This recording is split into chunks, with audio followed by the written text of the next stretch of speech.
ലാലേട്ടൻ എന്ന പേര് ഒരു വികാരമാണ്. ആ വികാരം നെഞ്ചിലേറ്റിയ അനേകം ആരാധകരിൽ ഒരാളായിരുന്നു രാഹുൽ. മാവേലിക്കര കൊറ്റാർക്കാവ് സ്വദേശിയായ Rahul all Kerala Mohanlal fans association Mavelikkara area committee സെക്രട്ടറിയായിരുന്നു. സിനിമകൾ റിലീസ് ചെയ്യുമ്പോൾ ഫ്ലെക്സ് വെക്കുന്നതിലും ആരാധക കൂട്ടായ്മകളിൽ ഓടി നടന്ന് കാര്യങ്ങൾ ചെയ്യുന്നതിലും ലൊക്കേഷൻ ചിത്രങ്ങൾ ആവേശത്തോടെ പങ്കുവെക്കുന്നതിലും രാഹുൽ മുൻപന്തിയിലായിരുന്നു. ലാലേട്ടന്റെ ഓരോ പുതിയ ഭാവമാറ്റങ്ങളും സ്വന്തം വീട്ടിലെ സന്തോഷം പോലെയായിരുന്നു രാഹുൽ ആഘോഷിച്ചിരുന്നത്. ഒരു സാധാരണ ആരാധകനപ്പുറം ലാലേട്ടനെ സ്വന്തം കുടുംബാംഗത്തെപ്പോലെ സ്നേഹിച്ച ഒരു ചെറുപ്പക്കാരൻ. പക്ഷേ ഒരു ട്രെയിൻ അപകടത്തിൽ ഗുരുതരമായി പരിക്കേറ്റ രാഹുൽ കോട്ടയം മെഡിക്കൽ കോളേജ് ആശുപത്രിയിൽ ചികിത്സയിലായി. ജീവിതത്തിലേക്ക് തിരിച്ചുവരുമെന്ന് എല്ലാവരും പ്രതീക്ഷിച്ചിരിക്കെ ആ പ്രതീക്ഷകളെല്ലാം തകർത്ത് രാഹുൽ ഈ ലോകത്തോട് വിട പറഞ്ഞു. ഈ സങ്കടവാർത്ത പ്രിയതാരം മോഹൻലാലിന്റെ കാതുകളിലുമെത്തി. തിരക്കുകൾക്കിടയിലും തന്നെ ഇത്രയധികം സ്നേഹിച്ച ഒരു ആരാധകന്റെ വിയോഗം അദ്ദേഹത്തിന്റെ മനസ്സിനെ വല്ലാതെ ഉലച്ചു. തന്റെ ഔദ്യോഗിക ഫേസ്ബുക്ക് പേജിൽ മോഹൻലാൽ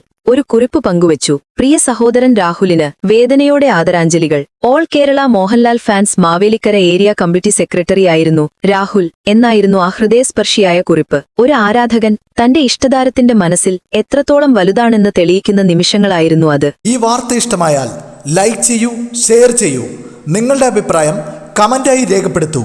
സബ്സ്ക്രൈബ് ചെയ്യൂ സൈബർ വിലാസം മീഡിയ നെറ്റ്വർക്ക്.